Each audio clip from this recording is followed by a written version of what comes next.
All right, guys, so going into tomorrow for the NFP, what we're going to want to know is gap up or gap down. And since we're going to have that news pre-market, we don't technically know. What we can say is we're 3 on the week. So once a 3, always a 3. If we gap up, start coming back in, be a problem. If we gap down, 2 2s back down, these guys have to get out and sell. So that'll be something we watch in the Qs, SMHs. If those start coming back in, it'd be kicking pattern. If they gap up, you're going into new highs. So we'll have to see if they keep buying those. They are bright green this week, though. What we did see this week that's interesting, if you've watched the macro videos to start the year, Dixie. We talked about that inside year, and we said we're just going to have to see can those things go in force. So Dixie's taken the month 122, which shows US dollar weakness, which is not good. And they sold all day. So they've been doing that off the inside week this week to trigger that month.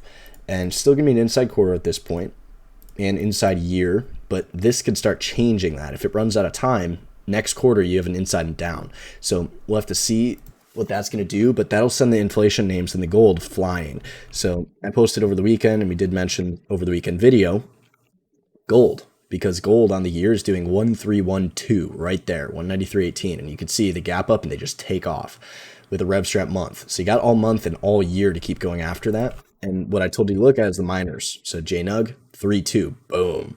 So we're gonna keep looking for that. You got all month above 2884. We're also gonna be looking at the GDX.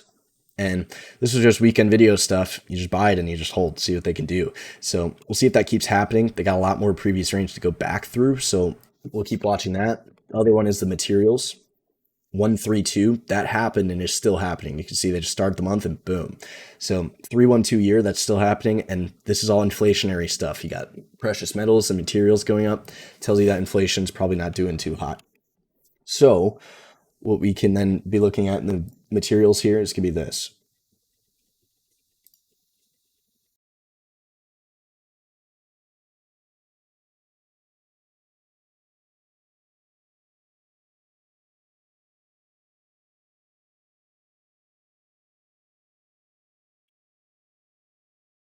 This is a little bit of a motherboard problem. 1 sec. All right, so the leaders in the materials, you got double A, Alcoa. So 122 week going, rev strap month back up above this, and still have some previous range to come back through. ALB was 1, and we did see on the new weekly continuity, they reversed the days. So I was just forced to get out of that. You can see the 2 days here. So that was a problem, but they did 212 after the slight lower low. So that's trying to recover after 3 on the month. So once a 3, always a 3, they might be able to rally back through that stuff. And we'd still want to see that same type of target up there, but we're going to have to see this weekly setup for next week and see that keep confirming. OLN will be another one. You can see hammer month is going already. On the year, double inside, but could get that going. Quarter, 322 above this. So we still have some range to keep going after. Go to FMC.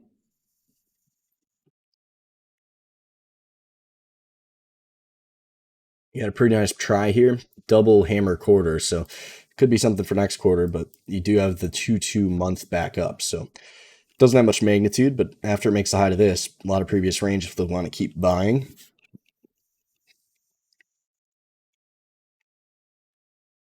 AEM here, this is gold. So moving with the gold, 2 month, and the 3 2s that we see in the gold sector. AA is aluminum. That could be a rev strap back up above this. And then we have METC, which is steel. That could go 2 2s back up above this. So far this week, they're not very interested. If you go to NEM, this is also gold. Could go 2 2s month, double inside day going into tomorrow. 2 week though.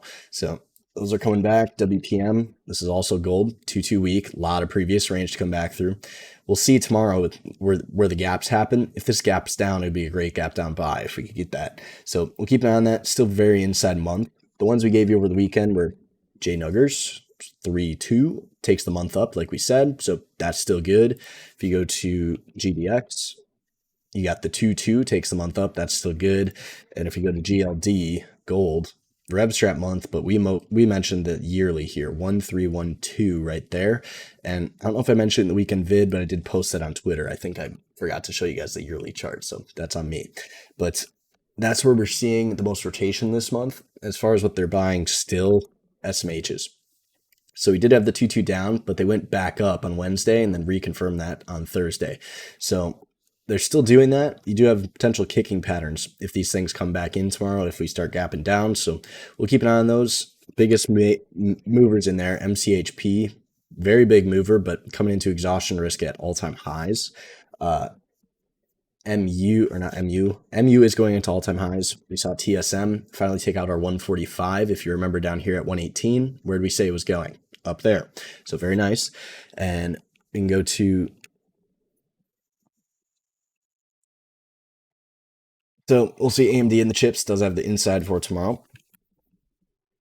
SMCI has a little bit of a hammer, and NVIDIA, that one's just straight up off the 3-on-2 week since that daily failed to change anything. They went 222 on Wednesday and then confirmed Thursday. So we'll keep an eye on the chips as well as all the materials, but that's going to be about it. What we can say for the indexes so far is bright green year, SPY still yearly in fours. Month is slightly green to start.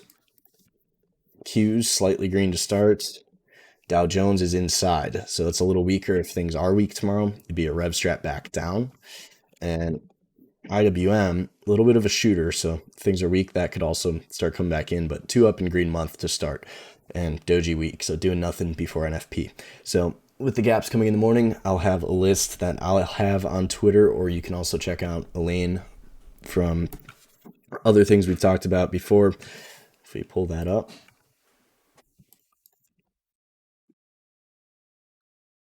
She posts her gap list every single day, but mine is going to be more specifically looking for things with higher time frame signals. So you can see she has a gap list with all the news and everything. So pre-market tomorrow, there's going to be a ton. It's going to be the whole market, and that'll be what we're looking to do is trade the gappers. So we know how to do that. 30s and 60s, 2-2s back up or 2-2s down. So should be a simple morning, and I'll see you guys bright and early.